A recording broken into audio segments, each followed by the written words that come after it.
A burglar breaks into a home and holds the husband and wife in it hostage.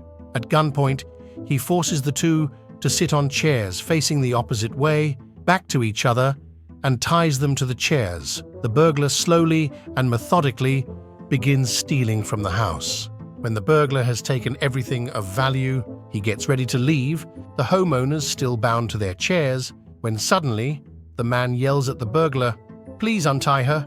Please let her go." The thief responds with, "No, I'm not untying either of you, so that the authorities get notified as late as possible. Don't worry, your neighbors will soon wonder why your lights are still on throughout the night and check in on you long before you succumb to dehydration." The man yet again pleads, "Please just untie her. I'll do anything." The burglar once again explains his reasoning. "I need to get away with this crime. I'm sorry, I can't leave anything up to chance." The man shuffles his chair towards the burglar in a state of mania, exclaims, "I'm begging you, man, just let her go. She won't call the cops, I promise." The burglar, still unwilling to budge, did find it quite touching how much his hostage cared about his wife. "Wow," he said, "you must really love your wife to beg me to untie her so desperately." "No," the man replied in a state of frenzy, "my wife will be home in 15 minutes. A couple attending an art exhibition at the National Gallery was staring at a portrait that had them totally confused. The painting depicted 3 black men, totally naked, sitting on a park bench. 2 of the men had black penises, but the one seated in the middle had a pink penis. The curator of the gallery realized the confused couple were having trouble with interpreting the painting and offered his assessment. He went on and on for nearly half an hour, explaining how it depicted the sexual emasculation of African Americans in a predominantly white, patriarchal society. In fact, he pointed out, some serious critics believe that the pink penis reflects the cultural and sociological oppression expressed by gay men in a contemporary society. After the curator left, a Scotsman man approached the couple and said, "Would you like to know what the painting is really about?" "Now, why would you claim to be more of an expert than the curator of the gallery?" asked the couple. "Because I'm the guy who painted it," he replied. "In fact, there is no African-American representation at all. They're just 3 Scottish coal miners. The guy in the middle went home for lunch." A gorilla goes into a bar and orders a martini. This totally amazes the bartender, but he thinks, "What the heck?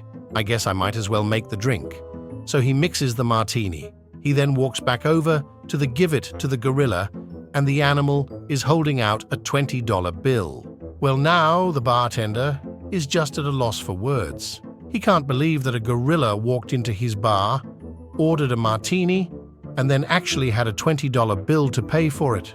So, in amazement, he takes the 20 and walks to the cash register to make the change. While he's standing in front of the cash register, he stops for a second and thinks to himself, "Let me try something here and see if the gorilla notices anything." So he walks back over to the gorilla and hands him a $1 change. The gorilla doesn't say anything, he just sits there sipping the martini. After a few minutes, the bartender just can't take it anymore. "You know," he says to the gorilla, "we don't get too many gorillas in here." And the gorilla says, "At $19 a drink, I'm not surprised." Man asked a waiter to take a bottle of Merlot to an unusually attractive woman. He noticed her sitting alone at a table in a cozy little restaurant. So the waiter took the Merlot to the woman and said, "This is from the gentleman seated over there," and indicated the sender with a nod of his head. She stared at the wine coolly for a few seconds, not looking at the man, then decided to send a reply to him by a note. The waiter, who was lingering nearby for a response, took the note from her and conveyed it to the gentleman. The note read, "For me to accept this bottle, you need to have a Mercedes in your garage, $1 million in the bank, and 7 inches in your pants." After reading the note, The man decided to compose one of his own in return. He folded his note, handed it to the waiter, and asked him to deliver it to the lady. It read, "Just to let you know, things aren't always what they appear to be. I have a Ferrari Maranello, a BMW Z8, a Mercedes CL600, and a Porsche Turbo in my several garages. I have beautiful homes in Aspen and Miami, and a 10,000-acre ranch in Louisiana, and there is over $20 million in my bank accounts and portfolio. But not even for a woman as beautiful as you would I cut off 3 inches." An infinite number of mathematicians walk into a bar. The first mathematician orders a beer, the second orders half a beer. "I don't serve half beers," the bartender replies. "Excuse me?" asks second mathematician. "What kind of bar serves half beers?" the bartender remarks. "That's ridiculous." "Oh, common," says first mathematician. "Do you know how hard it is to collect an infinite number of us? Just play along. There are very strict laws on how I can serve drinks. I couldn't serve you half a beer, even if I wanted to. But that's not a problem," third mathematician chimes in.